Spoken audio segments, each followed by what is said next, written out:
What's going on, guys? Welcome back to 100% Chelsea and welcome to your match review of Chelsea 3, Brighton and Hove Albion 0. Chelsea going up to 5th in the Premier League and staying in that race for top 4, which is an incredibly depressing statement for me to be saying when I come back. And listen, I just want to say first of all, Lewis behind the camera, doing the light, Scott holding the camera, both these gentlemen alongside with Jay, Dom and Jordan, Cheyenne, all the lads that have been keeping the channel going while I've not been here. Just want to say a massive thank you.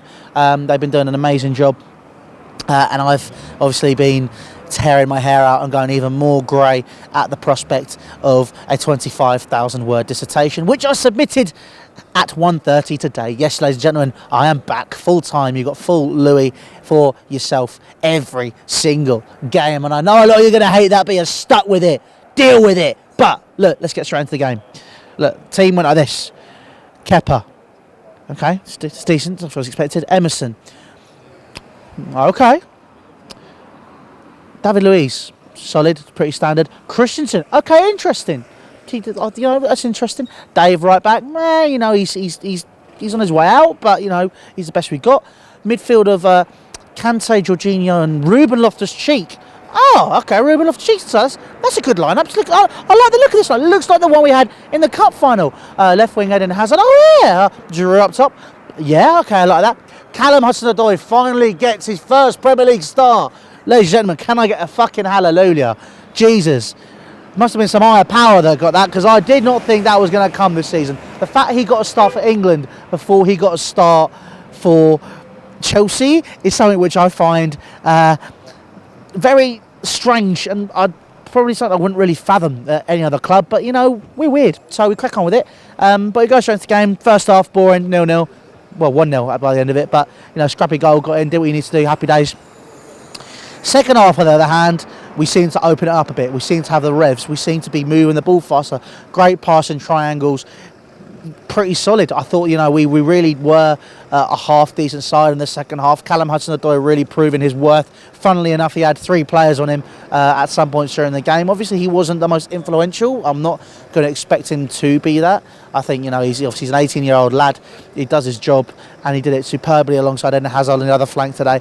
Olivier Giroud leaking him up. Very similar to how he did for Griezmann and Mbappe at the World Cup. I'm not saying we've got Griezmann and Mbappe, but I'm saying, these lads, they worked and played very well together. Jorginho, middle of the range. Like I said, he clearly can play. Very niche type of performer, though. I think he has a very certain set style of play, and to be fair, he's trying to develop, and that's fair enough. The fact that he's trying to develop is decent, and look, I think I'm happy with that, and it's a good result for him to start moving and doing better. Listen, on top of that as well, I think Ruben Loftus-Cheek, he's cemented his place in the side now. 2 games on the bounce, he's scored goals. He's been pivotal in Chelsea's movement. He's been physical. He's been present. He's been moving the ball. He's been fast. He's the full package. I think the injuries are something which still play on the minds of many Chelsea fans, and clearly on the management as well. So hopefully he's recovered from that, and it's going to be all guns blazing for him now, because he is, for me, someone who I would consider a starting player for Chelsea in that midfield alongside N'Golo Kante. Jorginho, I think it's going to be interesting to see what's going on. I don't know why he's beeping at me. It's a bit weird, but whatever. But yeah, I think it's a. I think Jorginho, he's still developing. I don't think he's going to be. If there was another manager to come in, I don't think he'd be a starter. I think there'd be someone else coming in there. However, I think that he would definitely be a player which could, be an important part of the side. He's a good player. That's one thing which I think people seem to just glaze over. There's no doubt, if you're investing in a player that's done what he did for Napoli, he has the ability to play football. Maybe he's just not right for England, but at the same time he's developing. Today he was a lot more affluent with the ball, a lot more progressive rather than sideways and backwards, and trying to keep these nice short passes. He was actually trying to move the ball at the pitch. Wasn't his best. It's not his strongest point. That's fair enough. He can only get better at it. But look, at the end of the day, it's going to be interesting to see how all of it goes in terms of that midfield battle. But obviously, like I said, the game today, we played well. We moved the triangles. We used the wings to an extensive advantage. Emerson being a fantastic player on that left-hand side, linking up well with Eden Hazard.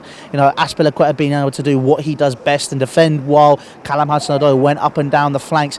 Look, the kids are starting. Out of nowhere. I was scared the shit out of me. Shattered, bruv. I'm shattered. 36 hours I've been up. I can't need to go to bed. But look, listen, at the end of the day, we did what we needed to do. We got the result. 3 points on the board. We are still in the race for top 4. And we'll leave it at that. With probably a bit more of an extensive chat ahead of the game against West Ham on Monday night about today's game as well. I can't really think of anything else on the top of my head right now. So, yeah, we'll leave it there. Listen, guys, thank you very much for watching. Make sure to subscribe to 100% Chelsea. All social media down in the description: Facebook, Snapchat, Twitter, and Instagram. We'll see you very soon. Take care. Actually, before there's going to be a jump cut there, but before we go, listen, there's one thing I do want to say. Thank you for voting us in the FBAs. Really appreciate that. We are now in the finalists. Best club content creators. Thank you very much. We've got Big J behind the camera. Yeah. Our very own Usman Dembele. We've got our very own resident crackhead. He's called Scott. And then we've got Lewis. He's just Lewis. No, because I'm not going to say that. But obviously we've got these lads over here. You've got the Cheyennes. You've got yourself a Jordan. We've got ourselves a Cameron. We've got a very good group of guys. But without you, we are absolutely nothing. So I just want to say thank you very much for getting us to this stage of the FBAs. And we will try and win it for you guys. Hopefully we do. But listen, guys, thank you very much for watching. Take care. And we'll see you later. Let's go.